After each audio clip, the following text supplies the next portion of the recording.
শারদীয় দুর্গোৎসবের মহাসপ্তমী নিয়ে আরো জানাতে ঢাকা ও খুলনা থেকে যোগ দিয়েছেন আমাদের সহকর্মীরা। শুরুতেই যাচ্ছি রাজধানীর ঢাকেশ্বরী জাতীয় মন্দিরে, সেখানে আছেন সহকর্মী আনোয়ার সাদাত নূর। আনোয়ার সাদাত, এই মুহূর্তে পূজার সান্ধ্যকালীন কি কি আনুষ্ঠানিকতা চলছে আর সনাতন ধর্মাবলম্বীরা সার্বিক আয়োজন নিয়ে কি বলছেন? বান্ডেল থাকলে প্রতি সেনমানিতে টাকা বাঁচবে। বিকাশ সেনমানি বান্ডেল কিনে জিতুন প্রতি লেনদেনে। বড় এবং আকর্ষণীয় উৎসব যেটি দুর্গোৎসব, সেই দুর্গোৎসবের আজ আনুষ্ঠানিকতা দ্বিতীয় দিন, মানে মহাসপ্তমী। আজ সেই সপ্তমীকে কেন্দ্র করে রাজধানী ঢাকেশ্বরী মন্দির, যেটি সবচেয়ে বড় এবং জাঁকজমকপূর্ণ মন্দির হিসেবে বিবেচিত, সেই মন্দিরে কিন্তু সকাল থেকেই সপ্তমীর আয়োজন শুরু হয়েছে এবং সকাল থেকেই যে আরতি অর্চনার মধ্য দিয়ে পূজার আনুষ্ঠানিকতা শুরু হয় সেটি সকাল ৯টা থেকে চলমান হয়েছে এবং চলবে আজ সারাদিন। নানা আনুষ্ঠানিকতার মধ্য দিয়ে কিন্তু সপ্তমীকে বরণ করে নেওয়া হচ্ছে, পালন করা হচ্ছে। এর মধ্যে সকাল ৯টা নবপত্রিকা প্রবেশ এবং সেখানে স্থাপন করা হয়, সপ্তমাদি কলাবরম্ভ এবং বিহিত পূজার মধ্য দিয়ে কিন্তু দেবী দুর্গার আরাধনা শুরু করা হয়। চণ্ডী ও মন্ত্রপাঠের মাধ্যমে পূজা, দেবীর দর্শন, দেবীর পায়ে ভক্তদের অঞ্জলি প্রদানের যে পর্ব সেটি কিন্তু সকাল থেকে এখন পর্যন্ত চলমান রয়েছে। সকালেও যেমন আমরা যে এই ঢাকেশ্বরী মন্দিরে ভক্ত অনুরাগীদের ভিড়, সেই ভিড় দুপুরে কিছুটা পড়ে গেলেও কিন্তু বিকেলের পর থেকে সন্ধ্যা বাড়ার সাথে সাথে আরও সেই ভিড় সেটি সকাল আরও দ্বিগুণ হয়ে বাড়ছে। পূজারীদের মন্ত্র, ধ্বনি, কাঁসা এবং উলুধ্বনির পাশাপাশি অনুরাগীরাও সেখানে আসছেন, দেবী দুর্গাকে প্রণাম করছেন, অঞ্জলি দিচ্ছেন, প্রার্থনা করছেন।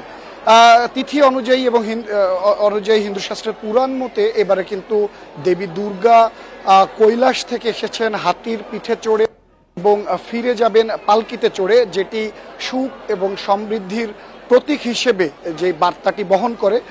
পূজারীরা কিন্তু সে কথাই বলছেন যে এবারের দেবীর আগমন সুখ এবং শান্তি সমৃদ্ধির বার্তা বয়ে নিয়ে আসছে এবং সেই সুখ সমৃদ্ধি যেন পুরো পৃথিবীতে ছড়িয়ে পড়ে, মানুষের মধ্যে শান্তি ফিরে আসে, সমৃদ্ধ হয় মানুষের মন, অন্তর, জ্ঞানের ভাণ্ডার।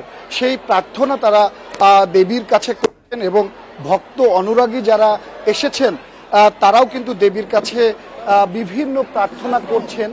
এই ভক্ত অনুরাগীদের সাথে মানে বড়দের সাথে কিন্তু তাদের হাত ধরে তাদের ছোট ছেলে মেয়েরাও রং বেরঙের পোশাক পরে এসেছেন, তারা উৎসব আমেজে মেতে উঠছেন এবং আরও যে সপ্তমীর পর অষ্টমী, নবমী এবং বিজয়া দশমী আছে, আরো তিনটি দিন বিভিন্ন উৎসবে রঙিন করে রাঙিয়ে তারা এই ভক্ত অনুরাগীরা দেবী দুর্গাকে বরণ করবেন এবং আবার কৈলাসে ফেরত যেতে তারাই ফেরত পাঠানো পর্যন্ত তাদের যে উৎসব আমেজ সেটি বহাল থাকবেন এবং নিরাপত্তার চাদরে পুরো ঢাকেশ্বরী মন্দিরকে ঢেকে ফেলতে আইন শৃঙ্খলা বাহিনীর সদস্যদের সরব উপস্থিতিও কিন্তু দেখা যাচ্ছে।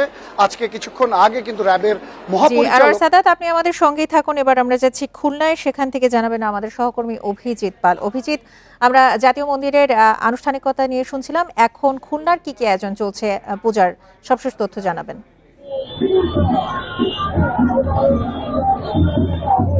খুলনার পূজা মণ্ডপগুলোর যে রঙিন বাতির আলো, সেই রঙিন বাতির আলো হচ্ছে পুরো খুলনা মহানগরীকে একটি উৎসবের আমেজ দিয়েছে। আমরা এখন নগরীর শিববাড়ি মোড়ে আছি। শিববাড়ি মোড়ের যে পূজা মণ্ডপটি রয়েছে সেটা যে আলোকসজ্জা, সেই আলোকসজ্জা এবং সেখানে রঙিন বাতি দিয়ে সুন্দরভাবে সাজিয়ে তোলা হয়েছে এবং প্রত্যেকটা পূজা মণ্ডপে কিন্তু এইভাবে সাজিয়ে তোলা হয়েছে খুলনা মহানগরীর এবং সেই রঙিন বাতির রঙিন আলো আসলে খুলনা শহরে এমনভাবে ছড়িয়েছে যে পুরো শহরটি এখন একটি উৎসবের শহরে পরিণত হয়েছে। খুলনাতে এবছর 981টি মন্দিরে পুজো অনুষ্ঠিত হচ্ছে। আজকে ছিল মহাসপ্তমী এবং মহাসপ্তমীর এই সন্ধ্যায় এখন আসলে দেবীর আরতি অনুষ্ঠিত হবে এবং এর পাশাপাশি বিভিন্ন পূজা মণ্ডপে সাংস্কৃতিক অনুষ্ঠান করা হয়েছে এবং এই পূজা মণ্ডপগুলোতে যে সকালবেলা সেখানে মহাসপ্তমীর পূজা অনুষ্ঠিত হয়েছে, যেখানে সকালে নবপত্রিকা প্রবেশ করানো হয়েছে মন্দিরে এবং এরপরে আসলে দেবীর চক্ষুদান এবং প্রাণ প্রতিষ্ঠা করা হয়েছে এবং চক্ষুদান এবং প্রাণ প্রতিষ্ঠার পরে দেবীর অঞ্জলি অনুষ্ঠিত হয়েছে এবং ভক্তবৃন্দরা আসলে সারাদিন উপবাস থেকে তারা সকালে অঞ্জলিতে প্রদান করে এবং সেই অঞ্জলি প্রদানের মাধ্যমে তারা আসলে পৃথিবী এবং দেশ জুড়ে সব মঙ্গল কামনায় তারা ঈশ্বরের কৃপা কামনায় আসলে তারা প্রার্থনা করেছেন। মন্দিরে এখন আসলে ঢাকে তালে এবং হচ্ছে যে পূজারীর মন্ত্র পাঠে প্রচারিত হচ্ছে। কিছুক্ষণের মধ্যে আসলে যে সন্ধ্যা পূজা রয়েছে বা সন্ধ্যার যে আরতি রয়েছে সেই আরতিগুলো অনুষ্ঠিত হবে।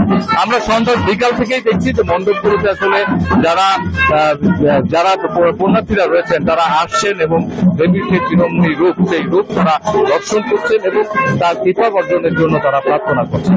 আমরা এই মন্দিরগুলোর শৃঙ্খলা রক্ষার জন্য মন্দিরগুলির একাধিকভাবে কথা বলেছিলাম। তারা বলছেন যে মন্দিরগুলোকে ক্যামেরার আওতায় আনা হচ্ছে আইন শৃঙ্খলা বাহিনীর বিভিন্ন বাহিনীর সদস্যরা যেমন কাজ করছে তার পাশাপাশি তাদের যে সকল সদস্যরা রয়েছেন তাদের স্বেচ্ছাসেবীরাও কাজ করছে এবং পুরো উৎসবমুখর পরিবেশে আসলে এখন পর্যন্ত আনন্দমুখর পরিবেশে আপনার দুর্গা উৎসব অনুষ্ঠিত হচ্ছে এবং এটি আগামী বৃহস্পতিবার শেষ হবে। ঢাকা এবং খুলনা থেকে মহাসপ্তমীর সবশেষ আয়োজন নিয়ে জানাচ্ছিলেন আমাদের সহকর্মীরা।